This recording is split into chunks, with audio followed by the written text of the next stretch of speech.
Hello শাইনার্স, আজকে অনেকদিন পর তোমাদের সাথে একটা শর্ট শেয়ার করছি। সেদিনকে ছিল কেকেআর ভার্সেস পাঞ্জাবের খেলা, আর সেটা ছিল আগের দিন আমাদের ডেমনস্ট্রেশনের দিনকে। তো যেহেতু ডেমনস্ট্রেশনের দিন আমাদের ইউনিফর্ম ক্যারি করতে হয় না, তাই আমি নর্মাল একটা হোয়াইট কালারের টি শার্ট, একটা আউটার আর একটা ব্ল্যাক কালারের পেন্সিল প্যান্ট ক্যারি করেছিলাম, কারণ এত গরম ছিল। আমি নিজে রেডি হতে গিয়ে চুল বাঁধতে গিয়ে বিরক্ত হয়ে পড়ছিলাম, কারণ আমি নিজের চুল একবার কোনোভাবেই বাঁধতে পারি না, মানে একেবারে।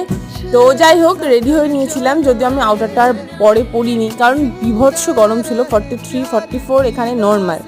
আর মাঠে গিয়ে আমি একটা চা নিয়ে নিয়েছিলাম, আর এই দাদুটাকে দেখছো না, দাদুটা 50 বছর ধরে চা সেল করছে, সেটাই গল্প করছিল, লেবু লবণ দিয়ে বেশ সুন্দর চাটা করে। আর দেন এখানে টিকিট ওখানে ওরা লাগাচ্ছিল, আর প্লেয়াররা প্র্যাকটিসে নেমেও গিয়েছিল। আর এই মাঠটা দেখতে পাচ্ছ, এটা ছিল ব্রিগেডের মাঠ, তোমরা হয়তো জানবে কলকাতা সবচেয়ে বড়।